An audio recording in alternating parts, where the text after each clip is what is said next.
What's up, guys? My name is Connor Brown, and this is Second Serve HQ. And today we're going over our first WTN tournament results, and we finally have a WTN number or a rating in general. So let's get into it. So real quick before we start here, I did want to shout out the Velasco Tennis Center, which is where we played. Had a great little clubhouse. Had some pretty nice courts. I want to say there were like 18 courts, something like that. But had some pretty nice courts, hard courts, and everybody there was super nice, super nice. The tournament director, as well as everybody else, did a fantastic job. I did want to shout out the tournament director.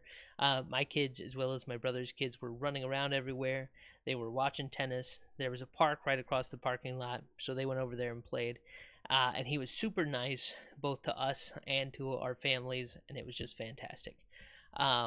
And the facilities were great too. They had a little indoor spot, playing tennis, I believe. It wasn't Monte Carlo. Might have been Monte Carlo, actually, early rounds. We're playing on the TV there. So, fantastic. Just a great atmosphere. Everybody I played in the tournament, everybody I talked to in the tournament, fantastic. Super nice people. Great group. So yeah. Super happy with how our first tournament went. Scoot. Alright. So there I am. This is my single score, 28.2. And you can't see it right now, but if you see this here, there's eventually going to be a blue check mark. As you get more matches, the number becomes more refined, more confident, it says here. And then right now, mine is a gray one because I just started the first results. So 28.2, I was relatively happy with. My double score, 27.2. We did a little better with doubles. Originally signed up for only singles for this tournament, but actually switched to doubles. I think it was about the registration day, I think, or the last day of registration. The tournament director emailed everybody and said, hey, if you guys are interested, we only have one doubles team signed up right now, so pick a partner and get in here. So we did. And I think there were 6 teams at the end of it. Results wise, 50-50. 3 wins, 3 losses. Actually, here it is. Results for singles is 1 win, 2 losses. Results for doubles, 2 wins, 1 loss. So let's get into a little bit of the tournament here. My first match was against this player right here. I'm going to try and pronounce your name. I'm sorry if I butcher it. Shangnan Wang. And he was pretty good. He came over from, I think, around Springfield area. So he also had about an hour and a half. Oh, I'm sorry, not Springfield. Urbana-Champaign, I think. About that area. So he had, I think he said about an hour and a half drive. So I didn't know what to expect. Get paired with him first match. I already warmed up with my brother. Feel good just straight out of the car. Sometimes I was kind of worried about that, but really it wasn't that bad. We get to hitting, and I feel okay. We're just warming up, ground strokes back and forth, and we're kind of in the same boat. Couple errors here and there. It's just like, okay, that's what this might come down to. It might be pretty close, but I feel like we're on a similar level. And then it got to serves, and he hit me with one of the nastiest slice serves. And I think he realized pretty early on that I couldn't deal with it, because he took it out wide and aced me multiple times. And then if I start sitting too far out wide, he'd put it down the tee, and it would come up inside my body, or just a nasty serve with incredible movement on it. And yeah, so lost that one 6-2. This guy, spoiler alert, went on to win the entire tournament. So, oops. Singles and doubles. Look out for that. So I had to wait a little bit for a consolation bracket, but then we get started in here. This was my second match. Nicholas Biga, and felt pretty good about that match. I actually was up, I think, 4-1 against him, and then I got broken, and he held, and kind of just stayed steady. I didn't. I surprisingly, I feel like that's something that usually gets in my head. Um, I didn't feel like that bothered me too much today, or not today. Sorry, last weekend. So I felt pretty good about that. And then I don't know what more I can say about this one. This this matchup was just kind of okay. Um, there was nothing really that I took from it. I guess besides the mental thing of just being at 4-1 and then going to 4-3 and just staying steady, that helped me a lot. So, um, then my next match was against Ryan Bolin.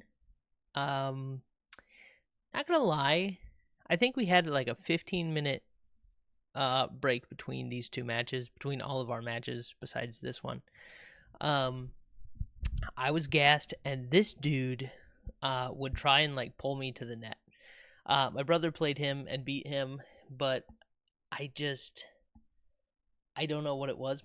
My brother, first of all, is a better, I guess, defensive player. He's used to doubles, so he's used to playing at the net. He's used to playing these aggressive angles. If you try and like hit a short shot to pull him to the net, like he doesn't care. He's comfortable with all that. You try and hit an angle and pull him off the court, he's good with it.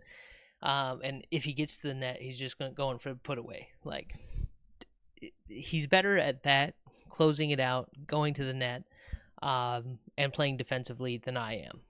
I struggle with this guy, but in general, I think it was a matchup I could have won.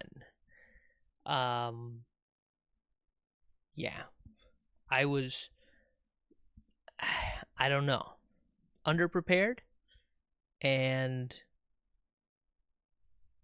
I kind of want to say like my conditioning here is the main takeaway, because I was really gassed, but I also need a lot of work on my defensive playing. My brother doesn't really play like that. Occasionally he will. He'll try and pull me to the net or something, but I don't know. It's just a different kind of style of play. So after the second loss, I was out. I don't really know how to work on that, I guess. I think my brother's comes from playing doubles. He's comfortable at the net, comfortable at the baseline, comfortable with the angles, and I mean he's just a more well-rounded player, I will say. So I feel like playing this type of player really exposed some weaknesses that I had. Perhaps if that was my first round opponent, I might have been able to do something with it and change my game a little bit. But I was also telling myself I didn't want to change my game too much because I didn't want to get it in my head. So tried to stick with what I know, and it didn't quite work out. So then we jump over to doubles, and I'm spoiling the entire thing. We had a bye for doubles first round, and then get paired up against Shengnan Wang again and Kai Yang Chen. I'm sorry if I butcher your name. And they beat us 6-3. I feel like we were kind of catching our stride with doubles. We haven't played doubles together. Actually, we haven't played doubles, period, since last June or July, for our local city tournament. And that was it. I mean, for going into this tournament with that preparation and a year break, I felt so good.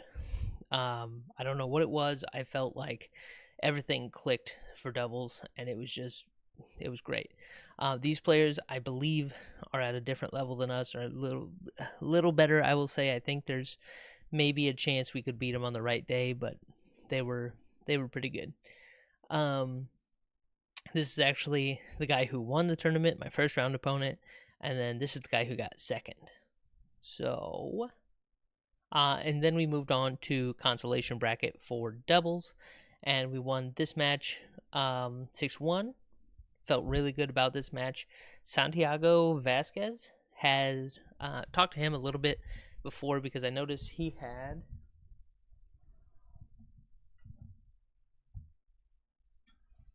this racket right here. The Babolat Pure Aero Rafa Origin, which is weighted up to be, I believe, um, similarly, I don't know if it's exactly, but similarly spec'd out to Nadal's rackets. So it's super heavy. And I noticed he was playing with it. So I asked him about it, and he said, yeah, it helps him get like monster serves. And yeah, playing against him, he had some insanely fast serves. Fastest server I've played against thus far was this guy, Santiago Vasquez. So I did not play him in singles. I wish I would have. But I'll tell you right now, if somebody's hitting a serve that hard at me, I don't know what I could do about it. And then our last match of the day was against this team right here, Steve Grenwald and Nicholas Biga again. And yeah, felt pretty solid again in this one. We were up 4-1 and then got broken. Both of us got broken and they held the game, and then we closed it out. So again, a little bit of mental fortitude there. But I'll tell you what, my doubles game felt really solid. Less movement, so I wasn't worried about getting gassed and everything. But I feel like overall, even going to the net and everything, my game felt really solid. So entire tournament wise, really for the most part, I was super happy with how I played. I was happy with all of my equipment. I don't have it next to me. I have the other racket next to me, of course. But I played with the Head Speed MPs. This is the Legend version. I played with the white and black version, strung with Alu Power at 52 pounds. And yeah, super happy with the equipment. Super happy with how I played. Mentally, I feel like I was able to get to just kind of a baseline and work my way up through there. I felt like I was able to play the game that I wanted to play. And yeah, I mean, overall, I'm very happy with the way I played, how the tournament went. And I think it gives me a good feel for how future tournaments go or will go. But actually, in our next video, I think we're going to be doing a few breakdowns. There's two things that I want to work on. I want to work on my backhand. I want to work on some serves. Actually, I guess three things. My backhands, my serves, and then my volleys. Volleys are going to help in singles and doubles, especially if somebody's pulling me to the net. I just want to be able to close it out. My serves just get more consistent. Right now, and actually at the tournament, I felt pretty good with them. I just want to be able to feel more consistent and then pick my spots a little better. So a little bit of consistency, a little bit of control, not terrible. The backhand, what I'm doing on my backhand is, wait for it, I have a tennis racket. It's a small thing, but I actually just noticed this in a video the other day. I take my racket back and I just come across like this. What I want to do is take my racket back and then drop the head and then come up like that. Hopefully add some speed, maybe. Hopefully add some top spin. And yeah, just get a little bit more control and comfort with my backhand as well. So sharpen up those few things and then see what we can work on and fix from there. I know footwork's a big one, but as we get moving more and playing more, hopefully that'll fall into place. So that's all I got for you guys. Thank you so much. If you have any questions, comments, concerns, or video ideas, drop them down below. And I'll see you in the next one. Peace.